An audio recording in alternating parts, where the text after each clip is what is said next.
Good morning, everyone. Thank you. It's good to have you here. Thanks for taking time out of busy schedules. It's a beautiful spring morning as we go into what I think is always the best time of the year at a university, which is commencement. And I can't wait to get to it this afternoon with vet, med, then engineering, and through the whole weekend. Now, the reason we're here today is a serious reason, so I don't intend to make any jokes or comical statements like I might do in other circumstances. And what we're here to do is to update you on our current numbers. And those are numbers for enrollment and therefore our revenue streams going into the new fiscal year. And part of the reason for doing this, or the essential reason for doing this, is really to be as open, as transparent, and honest with you as we possibly can be. And the context for that is that as we start to make changes and as you see things change, I hope that you'll understand why the changes are being made and why we're doing what we have to do. So Rhonda Gibler, who all of you know, if you're from Extension, and hello to all the folks out there around the state who are listening in, you know Rhonda. She's been here a long time, and she will walk you through the numbers quite carefully. But we are at a turning point, and you'll see that, and it's a turning point that's one that we didn't ask for. It's upon us, and we simply have to begin to work through it. So we're going to have to pivot. If we were a business, we would be talking about right-sizing the business at this point.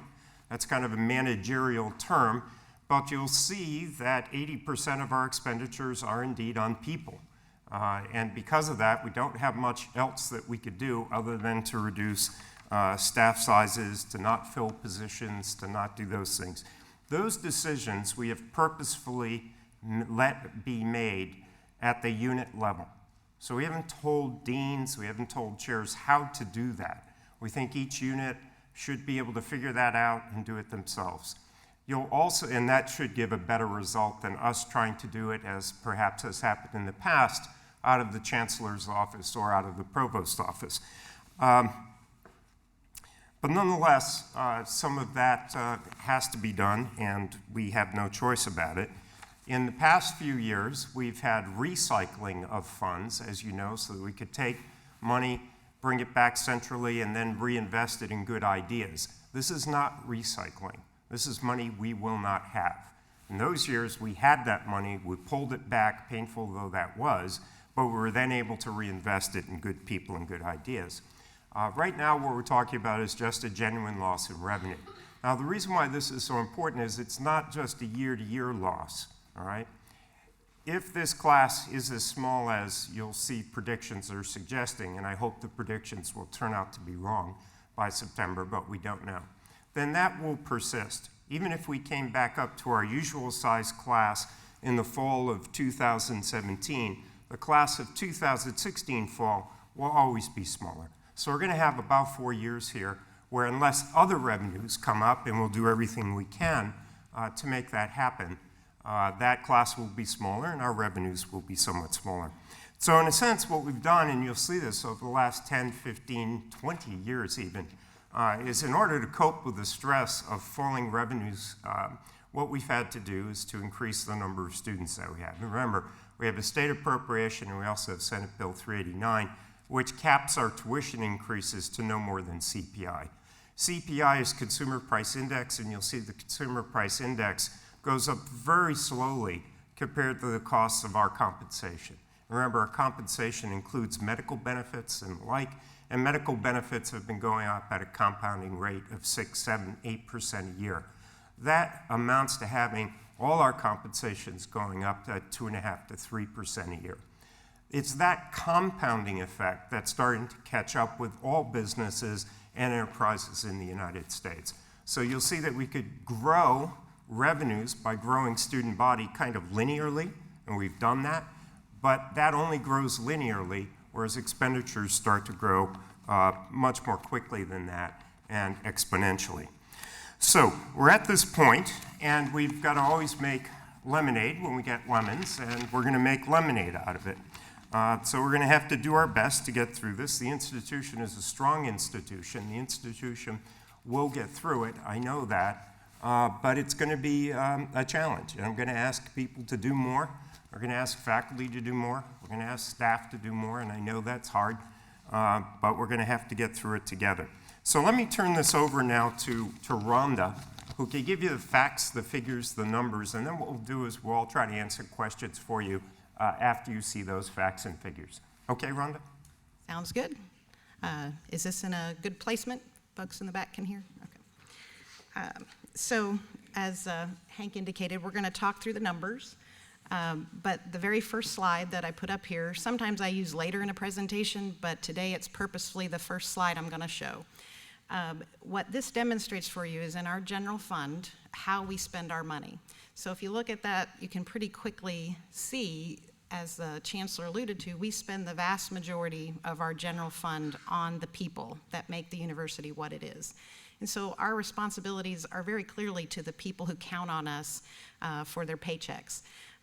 But broader than that, we are accountable to lots and lots of people. Folks count on us in any number of ways. So we're responsible to taxpayers, to alumni, folks who we have to ensure that the degree they earned here continues to have the value that it had when they earned it.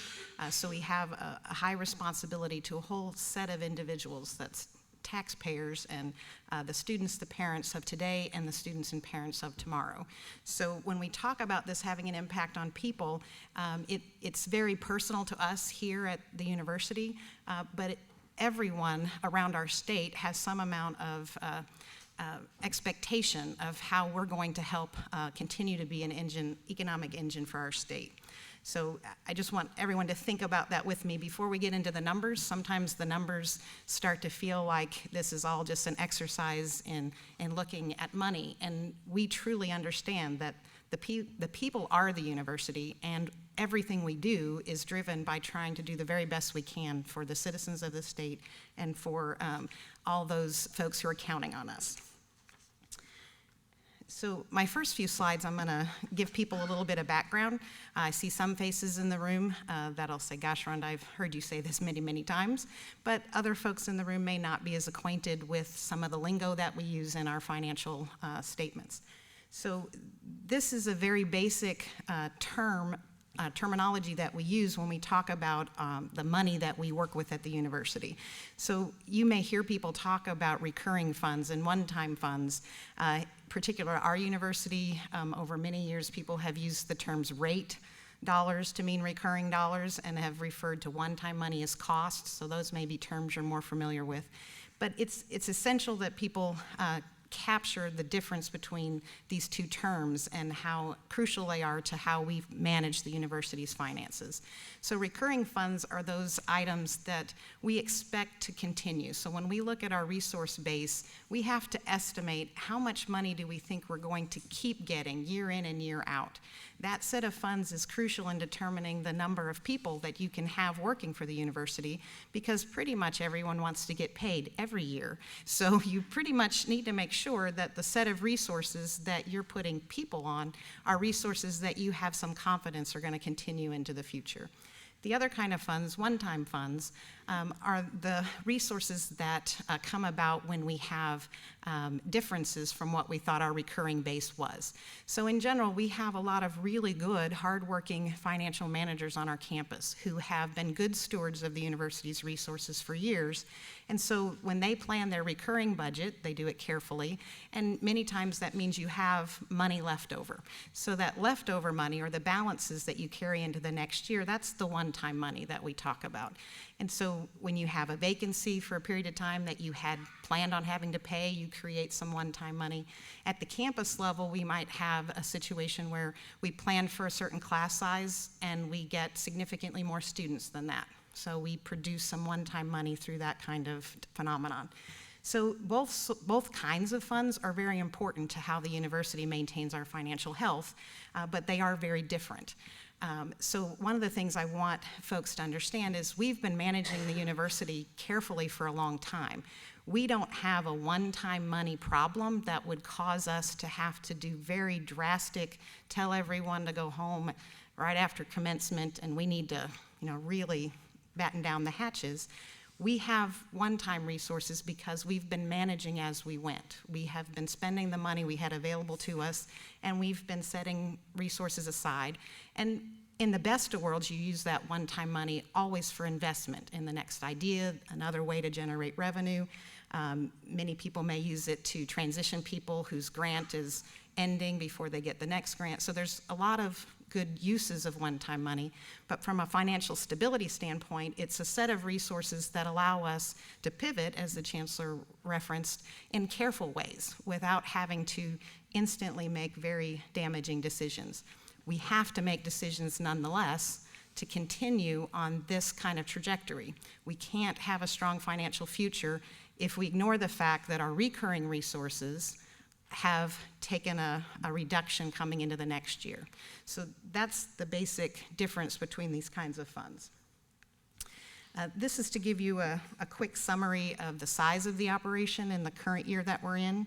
The university is a sizable enterprise. As you can see, that's close to $2.3 billion. We've broken it out into some basic levels of categories of funding. You see the top one, the operating fund. That is by far the set of funds that people most often want to talk to me about. It's the set of funds we use to really prop up the general operations and the things that get us started as a university. Those other set of resources are very restricted, and I'll show you some information about how that works. So I've borrowed this slide from Brian Burnett, the Vice President of Finance at the system level, but it's a way to show people in pictures besides just talking about the differences in our sets of funds. So you see this is in a green, yellow, red kind of categorization. That's to indicate that green money is sort of like the go light. It's the set of funds that we have the most flexibility in what we do with them. That in no way should imply complete flexibility, but it is the most flexible set of funds we have, and therefore some of the most valuable money the university gets as we look at our priorities. As you move across the chart, you see the yellow areas. Those are auxiliary or enterprise kinds of operations. So by and large, those operations are expected to run on their own set of resources. They get little, if any, additional support from the university. And in many cases, if not all, they pay money back to the university. So there's an overhead rate that these operations are charged. They're expected to keep up their own facilities. And then in many cases, auxiliaries find ways to give back to the central mission. So there have been announcements of different things athletics has done to put money back into general operations. We sit in this room today. The whole student affairs area runs several auxiliary operations. They keep this building in repair for the university. So there's lots of things that the auxiliary operations do that are essential to the university and give back to that green bucket. The two red areas are things that have the most restriction. So you see the gift area and you see grants and contracts. Donors are essential to the health of this university, and they have done amazing things for us in the past, and they are prepared, I know, to do amazing things for us in the future. But in general, they have very strong opinions about how their funds will be used to further the university. And so when they give us a gift, it is used in the manner that they are expecting it to be used in. And we would never break faith with our donors and attempt to move money out of what they expect into some other area. So those funds are restricted to doing what we've been asked to do with them. Likewise, in grants and contracts, we get those set of resources with an understanding of exactly how we're going to use them. And so those kinds of operations do use the university's infrastructure. And so many of you who've worked on grants have heard of F&A, and many of you may have argued that you don't want to pay it. But F&A is the part that comes back to the central campus to help us support the overall university infrastructure that allows us to get grants and work with donors. So just to break out the enterprise or auxiliary operations a little bit for you, I'm not going to walk through each one of these, but it gives you a quick snapshot of the kinds of things that add up to that.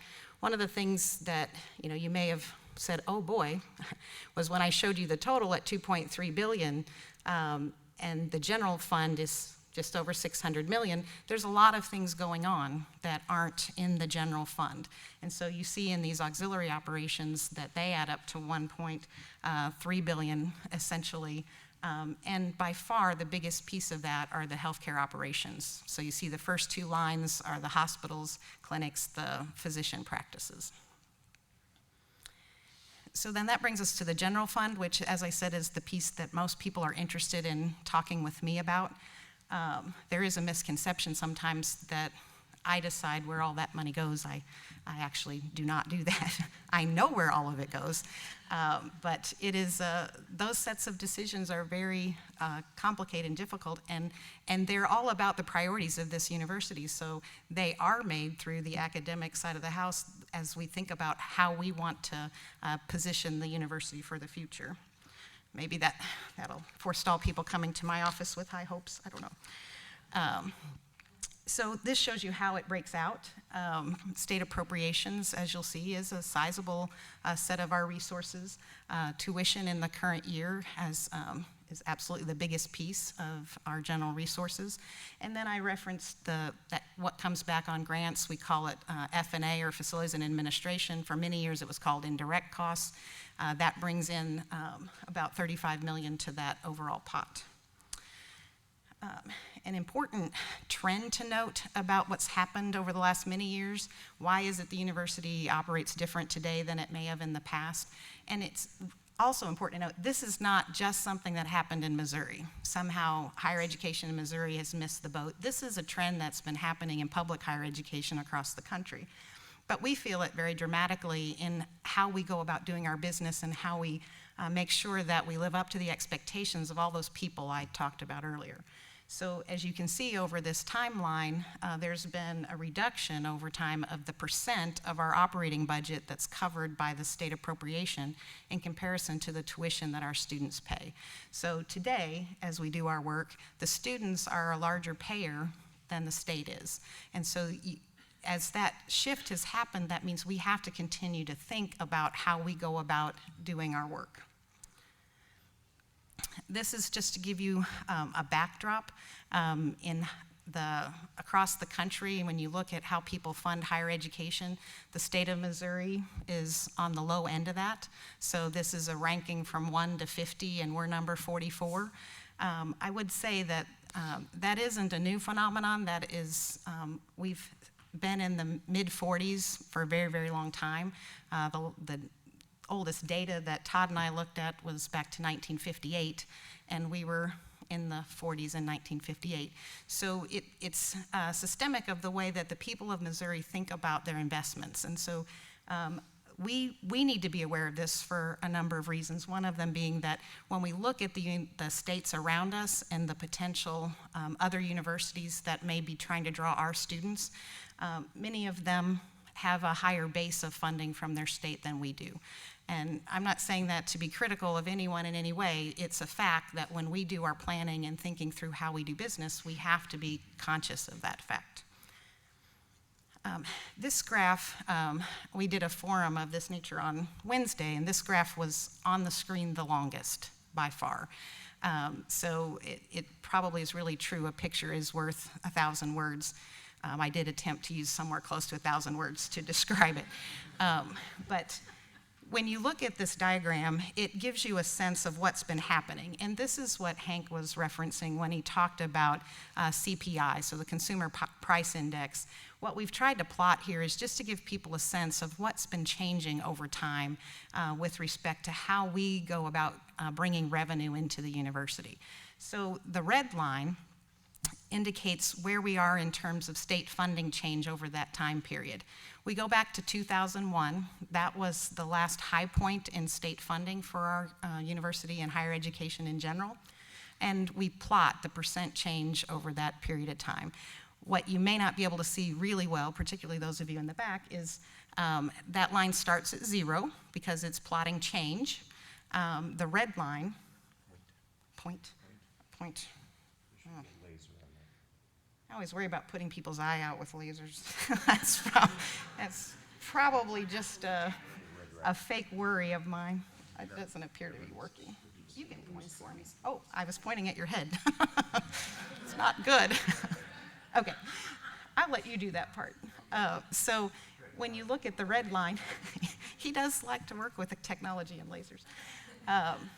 Don't look too close.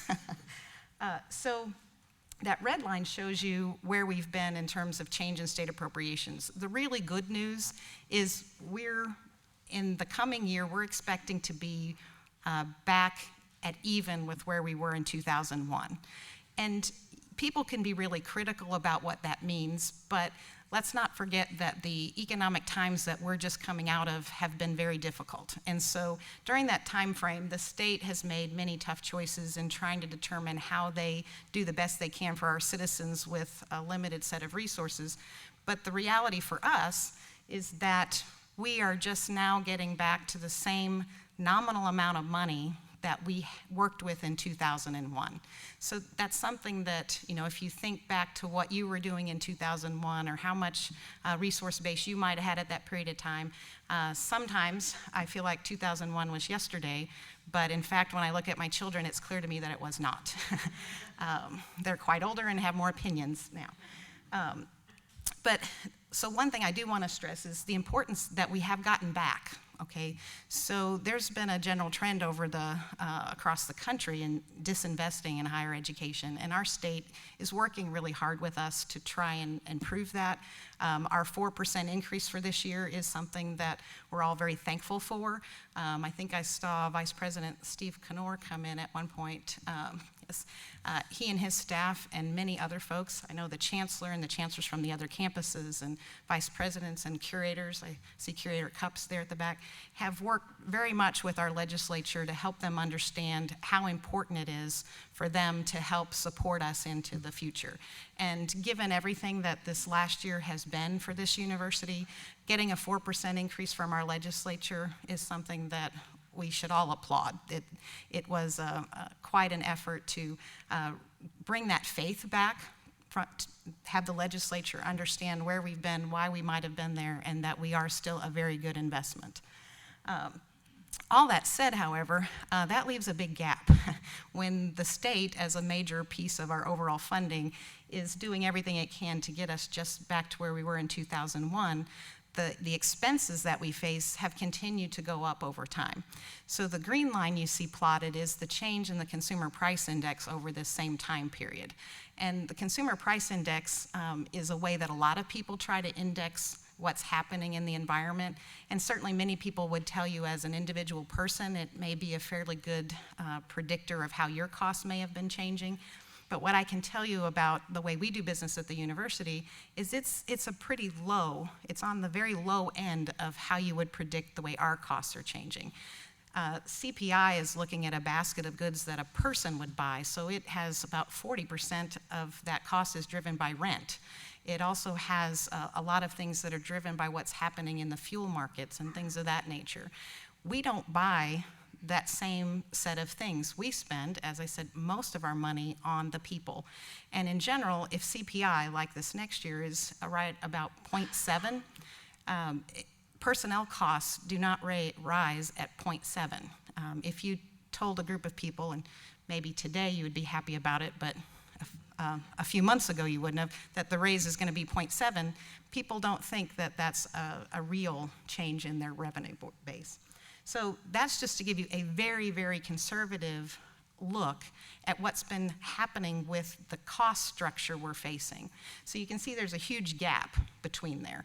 At the same time, somewhere along this range, I think it was about 2008, is when Senate Bill 389 was passed that restricts our increases in tuition to CPI for our resident undergraduate students. Since that's passed, CPI has been at almost record lows for every year since then. So this gives you a sense of what our costs have been doing, but absolutely a very conservative sense of what our costs have been doing. The blue line then shows you how, as a university, we were attempting to make up that ground. We were very successfully bringing in additional students. And that's not something to just say, well, of course we were. That was a lot of work. A lot of folks were very intentional about it. People looked and studied demographic trends and understood that we needed to be doing recruiting in ways we hadn't done it in the past. And we very successfully increased the number of students on our campus. And those additional students drove additional revenue that allowed us to continue to operate in much the fashion we had for many years. Now, there are some complications to that being your strategy, and we're now very clearly facing that complication today. So we have predicted where FY17's number will be, and we've plotted it on here for you, and you can see with the change in enrollment we expect to have next year, we lose all that ground in 1 year. So everything we've been doing with enrollment to address a gap has disappeared in basically 1 year. I think we can, do you want me to advance? Sorry. No, thank you for running the laser, and he didn't damage anyone's vision. So there's some notable points regarding our enrollment that I want to just highlight before we show you the numbers. We expect the losses in new enrollment to be both resident and non-resident students. We expect that other universities in our state, particularly Missouri State, to have an increase in their enrollment next year. We know that the state of Illinois, and particularly University of Illinois, are a factor in our enrollment. We have competed very well over the last number of years for Illinois students that may have considered the University of Illinois as the institution they wanted to attend. We are going to see significant reduction in the number of students coming from Illinois. We will, in fact, however, see a reduction likely in the number of students coming from every state we recruit in. We don't have particular recruiters in Hawaii, but it's looking like we're going to increase our number of Hawaiian students. So aloha. We're excited about that. The class mix is also shifting. We were going through this shift the other direction, and I got to tell you, shifting the other direction from a finance perspective was more fun. When we were changing the mix of our class, and we were never disadvantaging Missouri residents. So we weren't turning away Missouri residents to take in non-residents. We were accepting folks who met our admission standards, and we were just able to be competitive and bring in more non-residents. Non-residents pay higher tuition. So as our mix was shifting to greater numbers of non-residents, beyond that growth that I showed you on the blue line, we were also gaining additional revenue through that difference in tuition that's paid. The freshman class that came in this past fall had a mix of 60.5% resident students and 39.5% non-residents. Those are close to all-time highs for our campus. They may be all-time highs in terms of number of non-resident students. What we expect to happen for the coming fall, is that mix will shift to 67% resident, 33% non-resident. So that class mix is going to shift. And then for that reason, we know that we're going to have to pay very close attention to how we do scholarships and be very intentional about that, because scholarships and how you handle them is part of how you're competitive with other universities. So without further ado, and since we did the presentation on Wednesday, you may have already seen these numbers, but I'll show them to you and walk through them for you. We're going to show them to you in two different ways. We break it out that you can see very specifically resident changes and then non-resident changes. So we expect that we'll have fewer undergraduates from the state of Missouri, about 828. I'm not going to say every number out loud. It starts to get a little depressing, in all honesty. But you can see them. And that totals 2,630 fewer students than we had in the current year. Here's the other way that we break this out. So we very much pay attention to how many FTC, or first time in college students, we bring. So these are freshmen who this is the first time that they've come to college as a full-time student. We expect that number to be down about 1,453. That's a class size of about 4,738. That's significantly below where we have been the last many years. We also expect that transfer students are likely to be down, although that's harder to predict this early in the season because folks can transfer much later and we may not know it till they make that decision. And then we have an estimated decline in the number of returning students. So we know that year over year, we don't bring every student back. We wish that we could, but students have lots of reasons that they don't return. I have several sisters that didn't return to their FTC school related to the young men they were dating. So they still finished college and it's still a wonderful thing, but they didn't stay where they started, and it didn't reflect necessarily any dissatisfaction they had with the university they were at. It just was a personal decision that they made. So we know in the higher ed space that you don't retain every student. Last year we had a very good rate, one of the best in our history in terms of retention. When we try to predict the budget, part of what we have to do is take into account returning students just like we take into account new students. And so we always budget with some estimate of what we're going to see in retention from one year to the next. Most years we do that based very strictly on our recent past. So we might average retention numbers for the last 3 to 5 years. Coming into this year, we're not as confident that that's an accurate reflection. We know that with all the reputational concerns we've had in the last number of months, that may in fact cause our retention or the returning number of students to decline a little. So we've estimated for that being a little worse than what it's been in the last number of years. Then you see the change in graduate students. We see that kind of change a lot of times when the economy is improving. People make choices between being in the workforce and going to school. We also know that there are clearly reputational and other concerns that can be driving our graduate student change as well. And then you see the change in professional students. So right now, based on all the estimating we do, and so very clearly this is our best estimate. August is still a long way off, and it could very well shift from this, but we would estimate our class size when we hit opening day in August to be 32,800. All right. So what does that mean in terms of how much money we have to work with? So the mix of students matters a lot. So you've probably heard we talked about being down 1,500 students and what that might look like. When we were making that estimate, we were very intentionally expecting to have disproportionate losses in non-resident students so that we could be taking a conservative estimate of where we might be financially.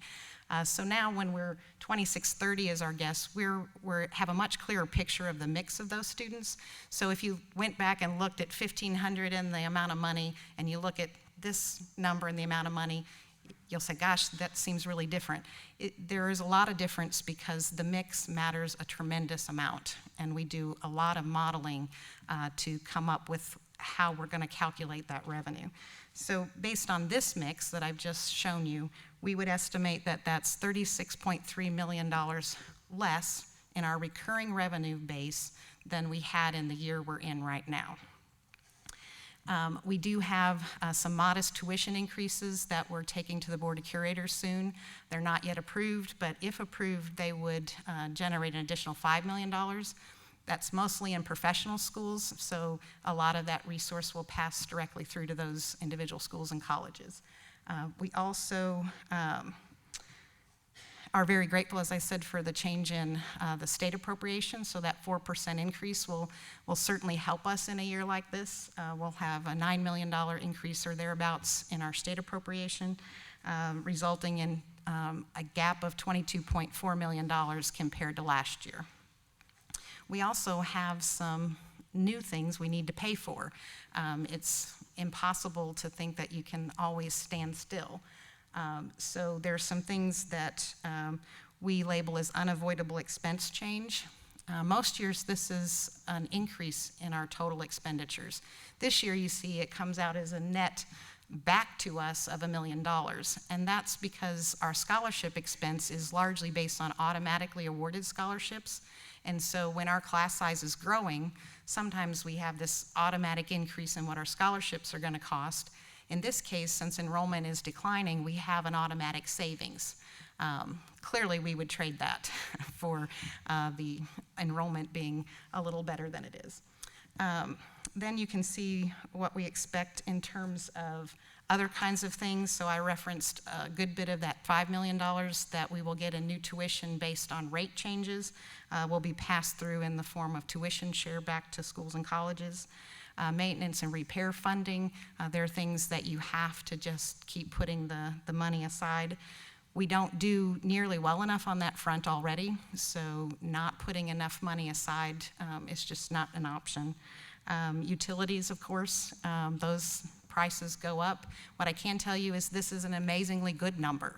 Many, many years, our increase in utilities can be $1.5 or $2.5 million, and this is the primary place we're taking advantage of the low consumer price index. We're getting the same kind of lift that some others are feeling because of the energy market. And then we have insurance costs that will go up close to $1 million. So all that nets together to say that in that set of expenditures, we'll be returning about $1 million back to the overall budget.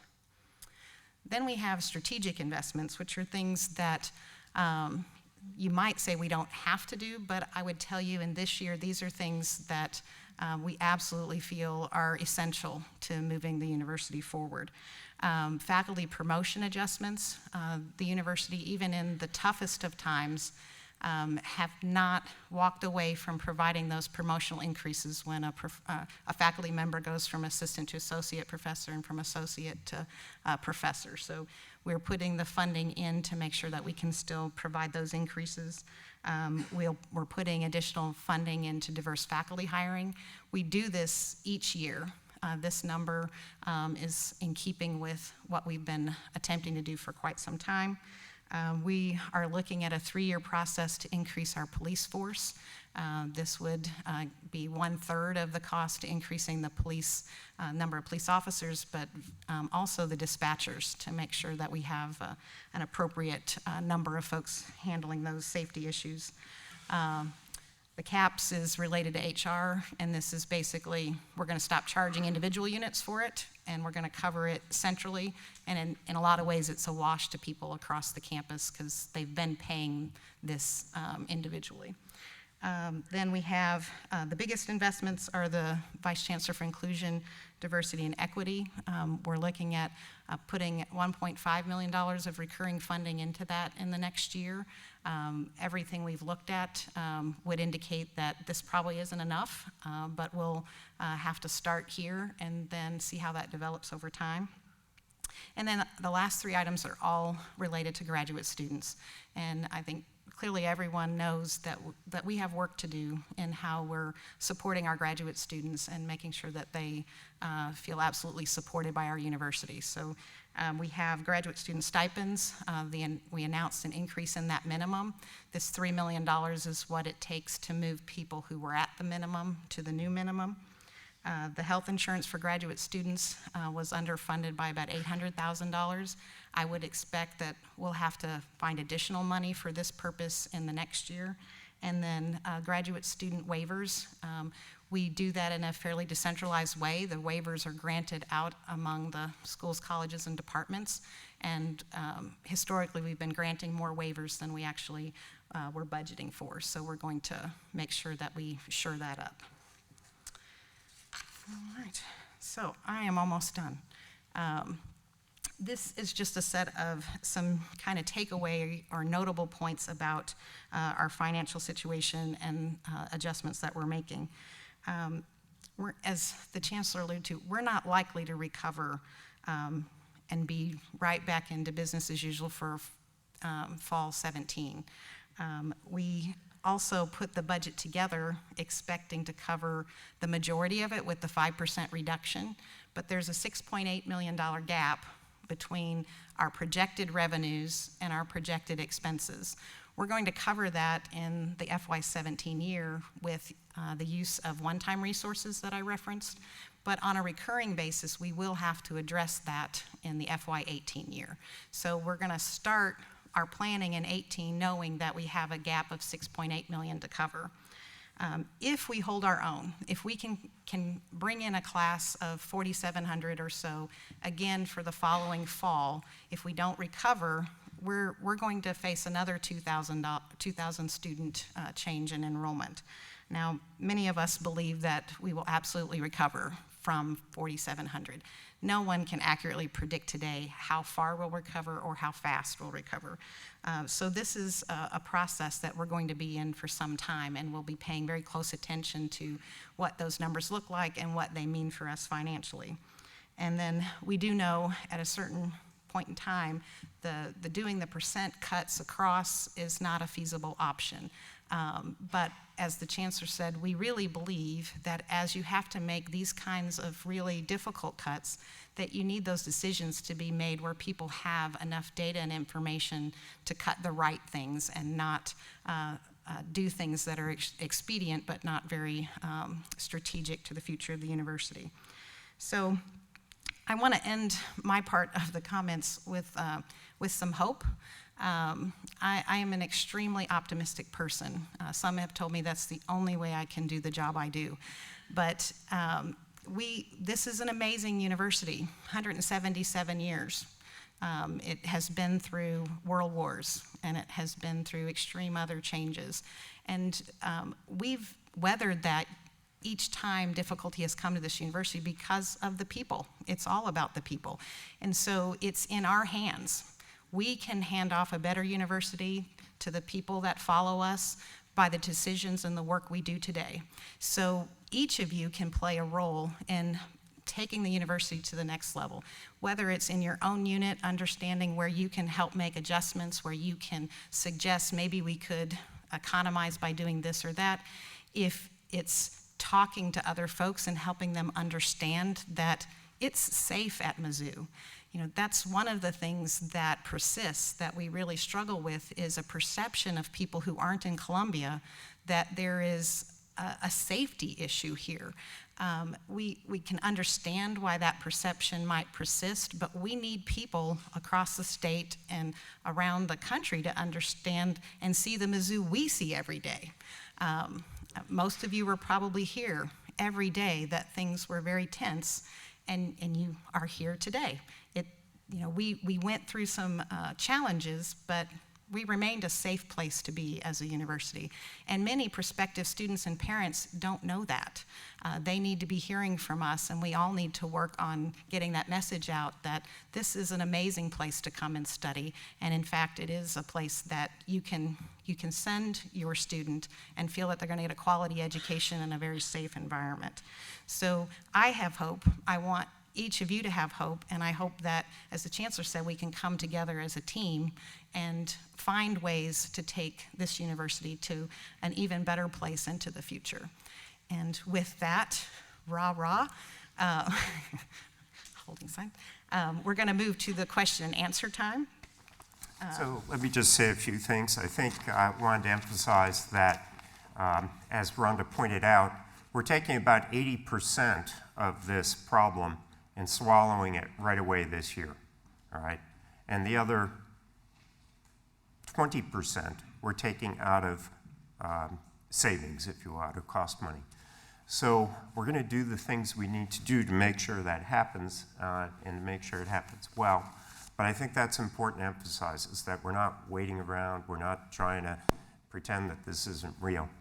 The other things I wanted to say are that we're doing everything we can to bring that number back up again for the fall of 2017, 18, and 19. And we're doing new things with social media, we're doing new things on the website, we're doing videos, we have people involved in recruiting at all levels in ways that we haven't had before. We've added new recruiters, and if we can find some extra revenue under the curve next year, I'd like to add even more recruiters on the road, because I think we have to do that. In the past, when you saw that head count going up so rapidly, we had sufficient numbers of recruiters, and that's obvious from the head count. But now I'm not sure that we do. And so we've got to get out there and do those things. I also wanted to say, it could be worse. We could be in Kansas, Louisiana, or Illinois, right? And we're not.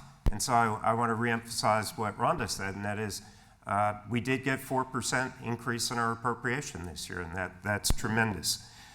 We will be trimming, though, these expenses, but at the same time, in addition to adding recruiters and the like, we've really got to double down on new revenue streams. And that means we are in the education business.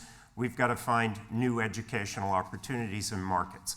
I'm thinking of certificates, I'm thinking of online programs, professional master's degrees, and we've got to really look much more seriously now at what we do with this facility in the summer. I think this year we're going to have around 6,000 or 6,100 students for summer. Let's try to get those numbers to go up as we go forward in time also. Okay, so with that, anyone else want to say anything? Garnett, Todd? No? Okay. Questions? She has one from the remote audience. Yes. Okay, first question. How long do we expect the current hiring and merit raise freeze to last? Well, for a year, this year, and then we'll look at it again next year. And I hope we're bouncing back by next year and we don't have to do this anymore. But right now, fiscal responsibility demands that we do it. And to everybody out there, I'm sorry. I wish we didn't have to, but we just have to. Other questions? Wow. Come on forward. Yeah, please.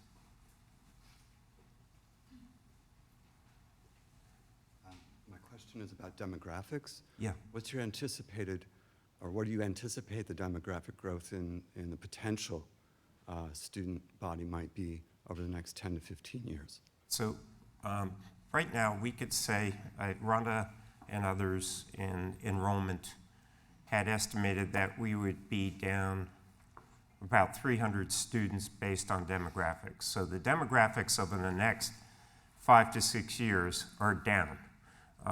And that just is the demographics of birth rates and the like in this particular period. So high school graduation rates are decreasing for the next 5 or 6 years, and then they start to come back again, right? And so, in the Midwest. and in the Midwest specifically. So right now, demographics are not on our side. I can't pretend they are. Part of this is demographic. Part of it is another 600 or so students that used to come in from Illinois. Last year, we noticed were retained in Illinois. It was a sudden change. And then the rest is a better market and all the other stuff.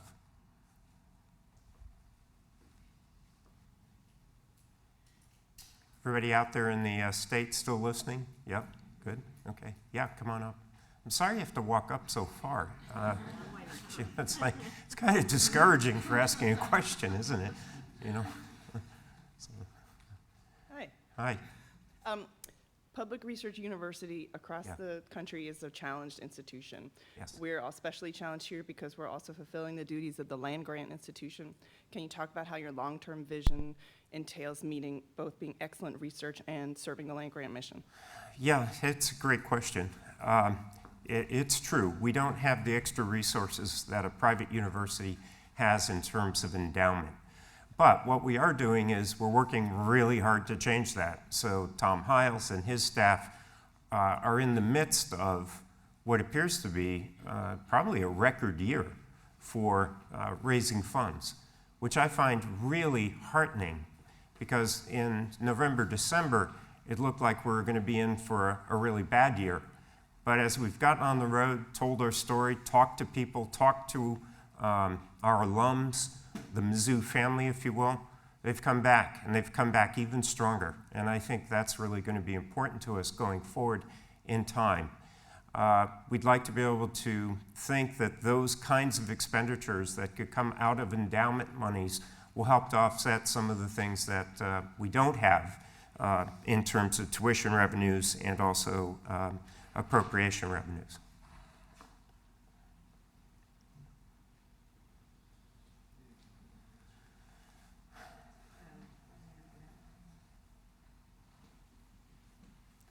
Yes.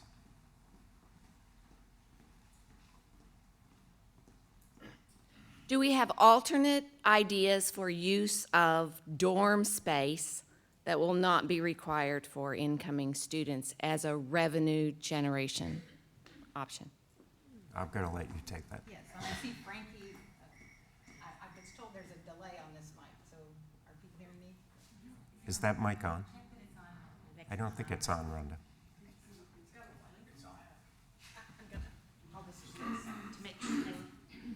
So Frankie Miner is standing up there. He works very much with the residence halls, and we do a lot of analysis with them to, because they're an auxiliary. So when we look at what the decline means in our general fund, that isn't addressing what this decline means in that particular auxiliary. So as you've seen, they've made announcements of things they're going to do differently next year to make sure that they can live within their budget.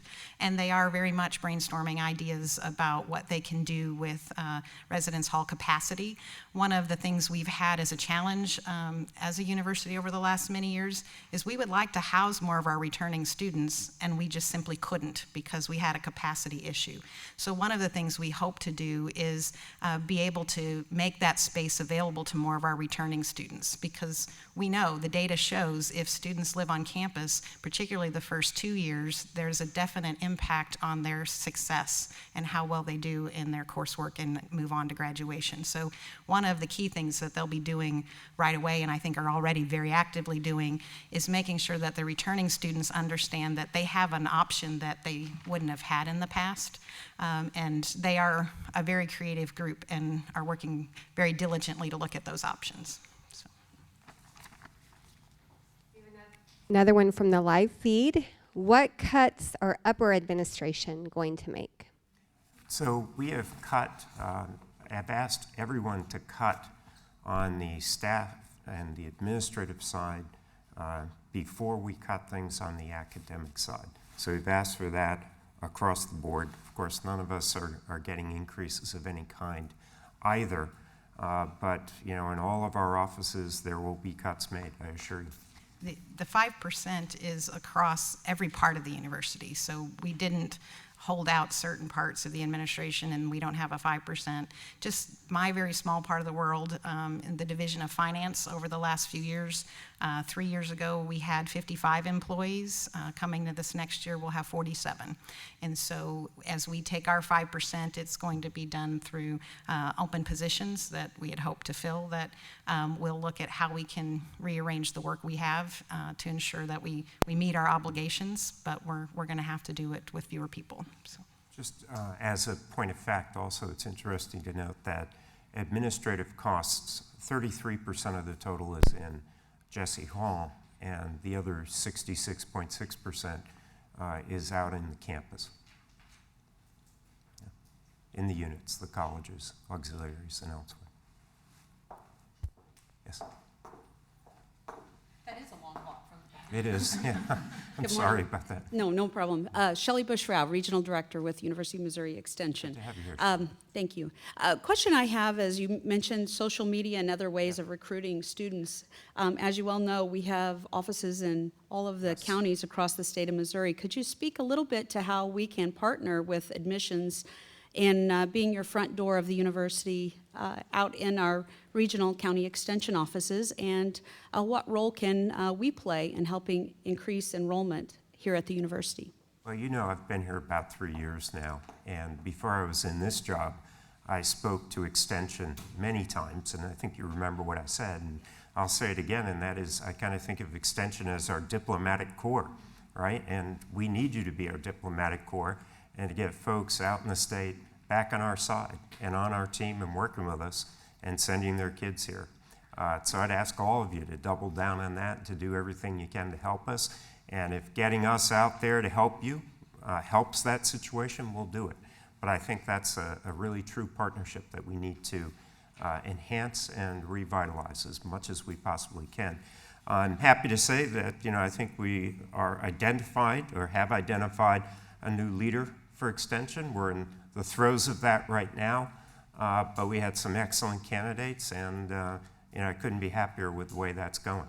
So I'm excited about that too. Thank you.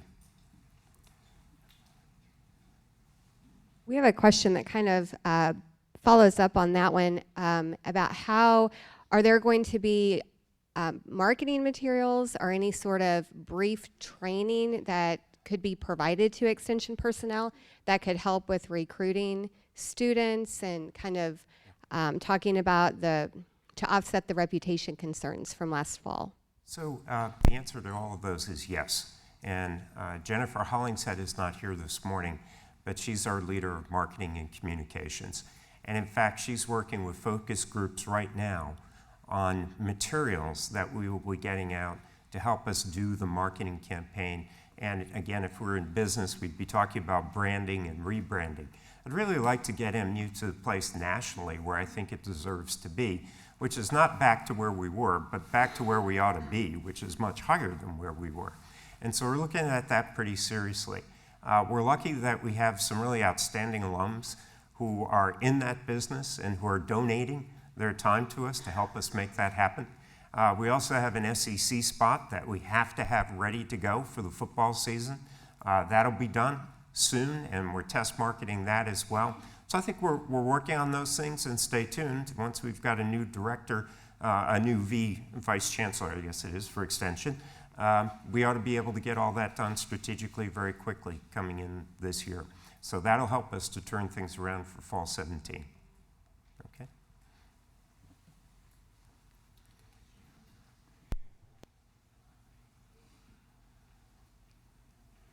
Speaking of the SEC, when that transition was made, as I recall, there was supposed to be some benefit in terms of money coming into the university. Where is that money and where is it going? Well, a couple of things there. First of all, there's a debt that has to be paid off because we left the Big 12, and Rhonda could tell you more about that. And then secondly, what I can say is because the SEC is a very, very successful sports conference, we are very healthy in terms of the athletics as an auxiliary unit. It's a separate business of the university, and whereas, you've read stories about schools, I think like Rutgers, that we're putting $20, $25 million a year into athletics, I think our number is $400,000 a year. So, Rhonda? Yes. So when we left the Big 12, there was a $14.6 million cost to leaving the Big 12. And that funding has been slowly being paid off by athletics with additional revenues that they're generating. At the same time, there are things that they had to do to be in that league. There are certain expectations, and so they've been funding those things as well. The chancellor referenced $400,000. The $400,000 we give athletics is because they take care of the Hearn Center, and we put people who are not athletics people in the Hearn Center. So we're not giving them $400,000 to help with any particular athletic endeavor. It's because they run and do everything to keep that building running, and we put academic and other entities in that building. Our athletics programs is really a very good news story. We're one of very few who can say that we're pretty much self-sufficient where athletics is concerned. And they have a lot of ability to get our name in places that it would never be without being in that kind of conference where people are seeing you nationally. The spot that Hank referred to, millions of people will see Mizzou, and we get to pick what we highlight about our university for that audience. And so if you tried to buy that kind of advertising time, we absolutely couldn't afford it. You hear about what a spot during the Super Bowl costs. Having a spot in some of these very competitive sports things is worth a whole lot to this university. But we have high expectations of them. Another thing most people don't realize is that student athletes come here with scholarships. The athletics department pays us for those. It's not a matter of the scholarship is something that the university gives athletics. When someone goes on an athletic scholarship, we charge athletics that tuition. So in this most recent year, I think we're close to $8 million in tuition that athletics pays to the university for that set of student athletes. So there's a lot that goes into that, and I know it's very high profile, and it's, as an academic institution, it feels like the tail wags the dog sometimes, but what we expect of our athletics programs is that they be self-sufficient and that they in fact do return money to the university. And I believe once we get that debt paid off, that the funding that they've been using to pay the debt off will be an opportunity for additional investment in the university. So the one thing I want to be sure you're clear on is that athletics, the hospital, housing, all run as separate businesses apart from the campus, right? So it's really important to understand that they are a tub on their own bottom.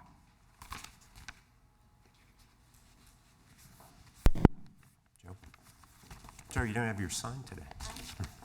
What Hank is referring to is, the last meeting I had a sign that said Gibbler Fan Club, for those of you who know. But fan club for all of you, for Hank and for this team up here. So my question is really for Provost Stokes as the Chief Academic Officer for the campus. What are we doing with deans and faculty to engage them in recruitment and bringing in additional, did we miss part of that? Do we need to fix it, Mike? Sorry. So what are we doing with deans and faculty to engage them in student recruitment and rebuilding the image of Mizzou as we want to bring in more folks back to our campus? Thank you, Joe. Basically, we've spent a tremendous amount of time over the last few months talking with the deans about their role and the role of their faculty and the role of their staff in helping us do recruitment. And we have some remarkable things that our dean's offices have done, both in going out to high schools and talking to guidance counselors, doing individual videos. I can tell you that our Dean of Education kind of set the bar pretty high because they created videos where students had been accepted into the College of Education, and it was an individualized video. She really liked the fact that I think we had a few Lindas because she had to do a different one for all these different names of students, but welcoming them to the College of Education. And we had examples like that really all, throughout the colleges. So people were redoubling their efforts and writing individual letters, making individual phone calls. So it's been a really all hands on deck kind of effort from the colleges.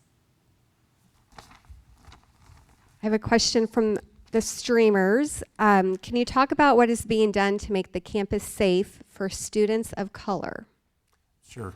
I think when it comes to that, we've had a lot of dialogue, and I know that Chuck Henson has spent quite a bit of time engaging with students of color, various groups, hearing what their concerns are, and working through those concerns. And I think he's done a fine job of that. We're also looking at the police force and realized last fall that we were stretched pretty thinly when it came to police coverage. And those people were starting to, I think, spend so many hours up and on the job that it was a concern. And when we looked at the ratio of students in general to the number of police officers that we had, that ratio was below where we thought we should be compared to other schools and best practices. So it's a combination of those things that we've done. And we've also asked all students to work to be much more respectful of each other, to really live up to our 4 core values of respect, responsibility, discovery, and excellence. And you'll see us continue to do even more of that this coming year.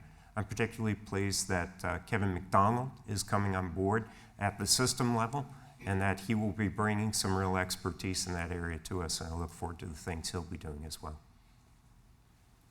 I'm looking at you as if you asked the question. Was that an okay answer? Yeah, okay, good. Anyone else that want to add to that? No, okay. If nobody else is coming up, we have quite a few coming in online. The next one is, will benefits for employees be decreased, such as vacation, sick leave, medical leave, anything like that? We have no plans and have had no discussions along those lines that I know of. What I can tell you is there's a whole group of folks that are tasked with very carefully analyzing our benefit package, how it compares to other universities, other places that people might choose to be employed. And that group has very systematically for a number of years been looking at what we do, why we do it, is affordable. Lightning will probably strike me for saying it, but the retiree insurance medical issue that we just very painfully went through is part of an overall process where people look at that very carefully and determine if there are changes that need to be made. So none of us can accurately predict the future, but what I can guarantee you is no one is looking to make that the way to balance our budget. What we will be doing is doing our very best to continue to try and hold that rate. So as Dr. Foley said, had seen years of the benefits just going up so quickly that you couldn't keep pace with it. So a couple of years ago, that group made a recommendation that we need to find a way to hold the benefits rate that's charged back to all the departments constant for a while, to give people an opportunity to maybe address compensation issues. Because when all you can do is just barely cover the next increase in benefits, you really have no wherewithal to give salary increases. So that group has done an extensive amount of work, and I think if people want to know where they're at, what they're thinking about, there are wonderful materials available on the website that tell you all the recommendations that team made, and each of those things will be looked at over the next number of years. But absolutely no one has an interest in trying to solve this problem just by saying, well, we'll just really hack away benefits. We know that that's not a reasonable option. Please. Yeah. Pardon me if you've already answered this, but just to circle back around to when you were talking about each unit will be in charge of deciding what their staff reductions will look like. How is that being communicated to that administration for each of those units, and how are they going to share that with their staff, and when will we know those kind of things? So I think we've done a good job in operations. I think the operations staff have a good handle on that. I think the provost is working through those details and has those details with the deans, and we've got to get that information out at the college level very soon. Do you want to comment? I think that some colleges have gotten some of that information out, have been communicating regularly through open forums. Others, I think, still have some communications left to do. So what I expect is that sometime over the next couple of weeks, really all of that information will be out there, because we'll have everything completed by then. Yeah, thanks for asking that, because I really want to reemphasize how important that is, that we get that information out and be very transparent at the unit level, not just at the macro level where we're speaking right now. Another question? Okay, I have another one. How much of the reduction in students do you feel is in relation to the events of last fall, and how much is a result of the changes in the overall economy? Yeah, so I'll just give you the numbers I think we know pretty well. We could say that about 300 is due to Missouri demographics.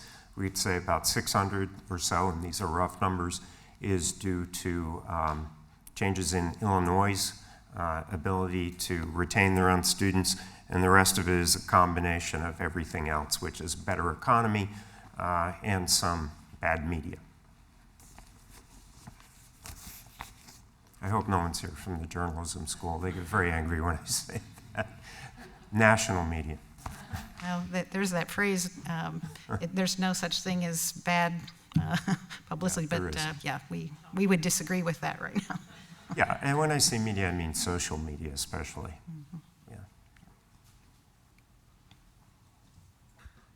I have a couple more. Good. How do we justify continuing to pay a former chancellor when an economic crisis can lead to loss of jobs?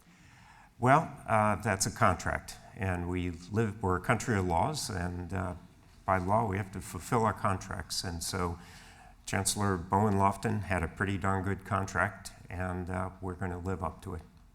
That's all I could say. Yeah. Anyone else?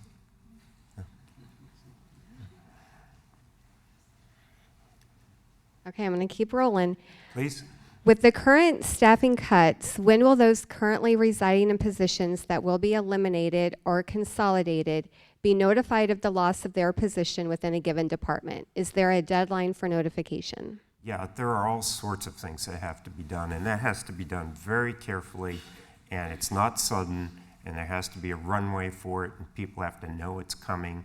And so there's a whole process that HR is instructing folks on how to do that. Rhonda, you know more than I do about that. Certainly, each of those things is felt so personally, and I've one of the sad things about my many years in Extension is we had to cut more years than we didn't in my 16 years as their fiscal person. And in certain years, that meant sitting across from people and telling them that their position was eliminated. And so one of the things you try really hard to do is have the people most affected know about it first. And so that's part of what makes it really complicated to be as transparent as we absolutely want to be. But first, we have to be respectful to the people who are personally and directly affected by it.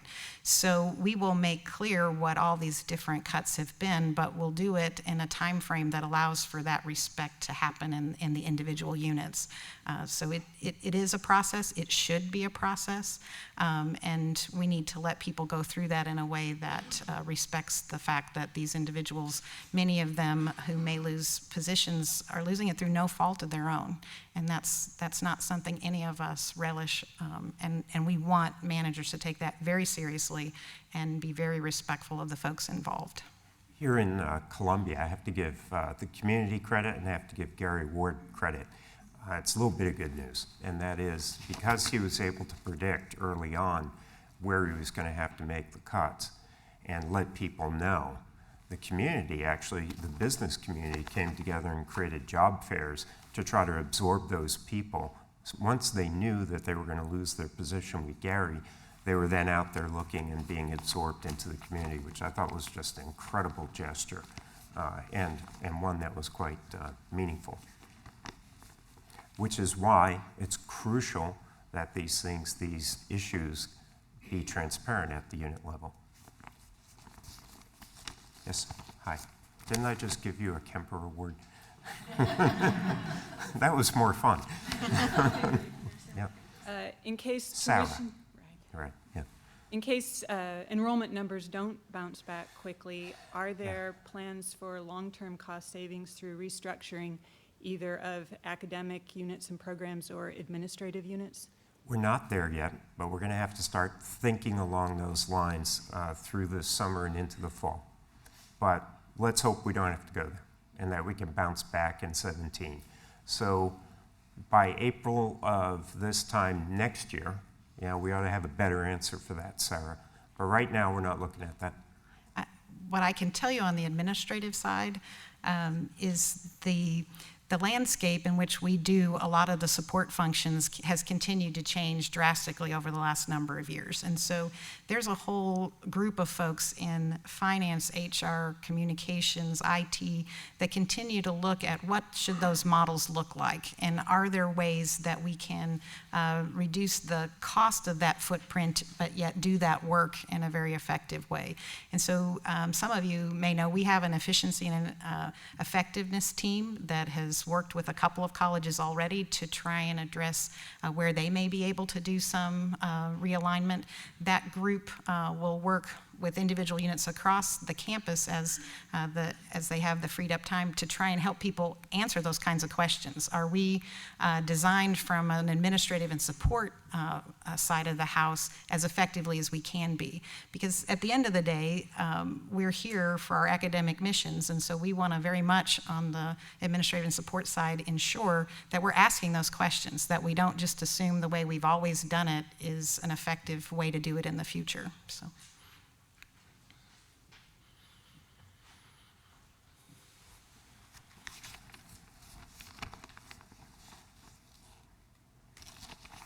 So the approach that you're taking is sort of an across-the-board approach in declines, but not every unit, not every college, especially those in the professional areas, are being impacted in the same way. They won't have a decrease in student numbers. Actually, in some cases, we're going to have an increase in student numbers, and so there seems to be a bit of an inequity there.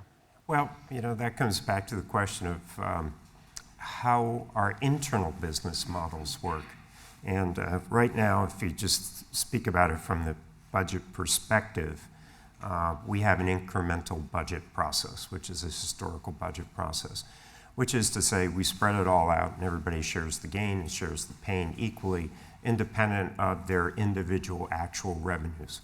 Now, to that point, there are only 3 colleges on campus that actually make more revenue in tuition and fees than we give them in budget.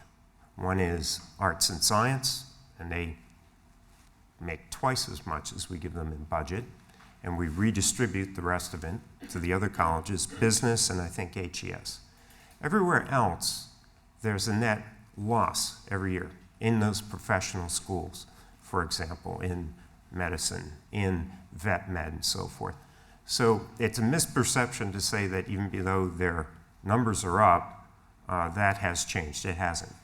That said, I think we all agree that we're at a place now where we've got to really look at our internal business models. You know, one extreme is incremental budgeting, where we all just share and we kind of spread it around. The other is responsibility-centered management, where we run every college as a tub on its own bottom.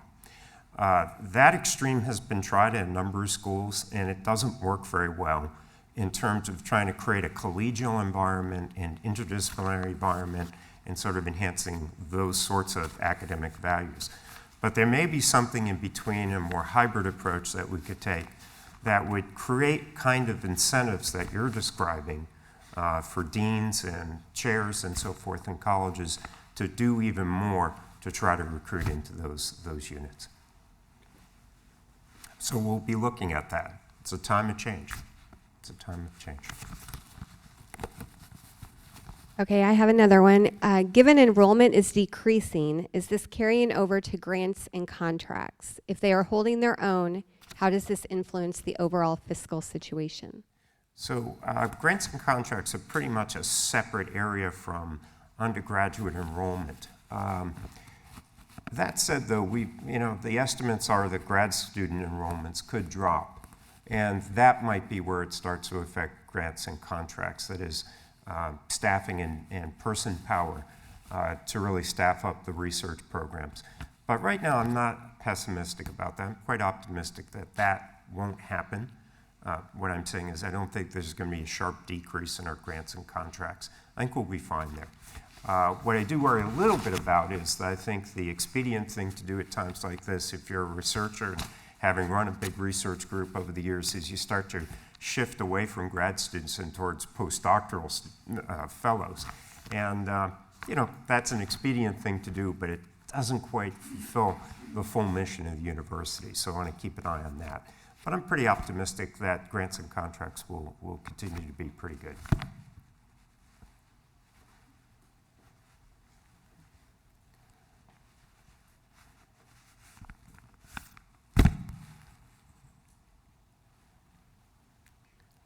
A lot of people are looking down. Okay, I'm reading. Let's see, we have one that is asking the purpose of a research university and what is the purpose of a land-grant university?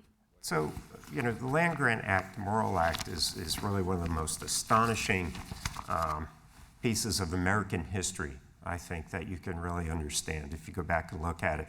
So in the midst of the darkest hour in our nation's history, really, the Civil War, Morrill, who was a senator from Vermont, working together with colleagues, and then ultimately Abraham Lincoln, passed this act that said that they would create schools with land grants, and that those schools would focus on educating what they then called, I think, the sons and daughters of the, was it working or mechanical classes, industrial classes, which means the working classes. And they went a step further, and they said, in addition to the kind of classical, canonical liberal arts, we're also going to teach mechanical arts and agriculture and military science. And that's where our OTC comes from, as a matter of fact. So there are lots of schools that are research universities that aren't land-grant universities, but all land-grant universities are also research universities, because after the Morrill Act, you had the Lever Act, and then I can't remember the other one. Smith, Right. Lever, and Hatch. Hatch, thank you. I always forget Hatch. So, yes, good point, sorry. I should know my history better. But that was when the agricultural experimental stations were begun. And those agricultural experimental stations were really put in place in order to do research so that agriculture could get better. And that's really how research got baked into the DNA of land-grant universities. It's as simple as that. And we've continued that tradition successfully for 150 years, which I think is something that's amazing. I also think that it was the land-grant movement and the establishment of these universities that created the workforce, the people, the momentum that gave rise to the American century of the 20th century. Just astonishing. So I hope that's an answer to the difference and why they're different and why we're so proud to be part of the land-grant tradition. Okay, I have another one. I have heard that certain entities on campus are run inefficiently. I've heard that too. Or they are top-heavy with administration and/or spend funds on pet projects without a productive outcome. Although I don't have evidence of this, it is disheartening to hear when some units are efficient and running on bare bones. Besides 5% cuts across the board cuts, what is being done to look at increasing efficiencies or further reduce spending in entities such as these? So it's a great question. I've heard it too. It's not as obvious when you start to look at units where it really is happening. I don't doubt that it's happening in some places, but it's hard to find out. But certainly what we've got to do on the academic side, if I could address that first, is to look at every unit in terms of its academic scores and how well it's doing academically, and then how well it's doing financially. And I kind of picture that as a two-dimensional space, a map with 4 quadrants. So I think we're going to start looking at that pretty carefully this summer to try to figure out where some of those inefficiencies are. You know, sometimes you may have a unit that's academically so excellent and may not be as efficient as some other unit, but the excellence is worth it, right? That you make that choice to take that hit economically because it's so good for the institution. But where I worry about is, and I've talked to Dr. Stokes about this, is if we have units which are both not making much in terms of revenue and also aren't doing very well in terms of reputation and academic prowess, then we got to do something about those. So to the person who asked that question, on the academic side, we're going to look at that very, very seriously and very hard, but we'll be fair. And then on the non-academic side, I'm going to turn to Rhonda because that's kind of her bailiwick. Yeah, there are lots of things that we look at, and I already discussed some of the efficiency and effectiveness initiatives that we put in place. What I can tell you is it's very complicated because the regulation and the accountability expectations of the university over the last many years have only gotten more and more complicated. Just speaking in the finance world, you know, in the wake of Enron and Sarbanes-Oxley, the expectations of how we will run this university and how carefully we have to manage those things requires that you have people who can live up to that. And that just sweeps across all kinds of administrative things. If you look in our research area, the expectations of what we do with animal care and things of that nature have continued to get greater and greater regulation. In my world, we've been calling it for the last number of years unfunded mandates. People expect more and more and more accountability and somehow expect that you can do that with no more people, or in fact do it with less people. We'd like you to be even better with fewer people. And so we have to really weigh all that very carefully because we know what a reputational hit has done to this university. We know what that can cause. We have those things that don't meet regulatory requirements. So part of what we have to very carefully work our way through on the non-academic side in particular is ensuring that as we make our cuts, and as I said, I'm making cuts and everyone else in administrative and support units are also having to make cuts, that we make very sure that we're not cutting things that leave us exposed to potential other issues. And so it's very complicated, but part of how you deal with it is you put people in the roles of being responsible for those areas who know it very well. And so we work very hard in operations. Gary Ward's area is the biggest part of the non-academic part of this campus. They work very hard to have people in their roles who know the rules, know the regulations, and make sure we staff ourselves to address that.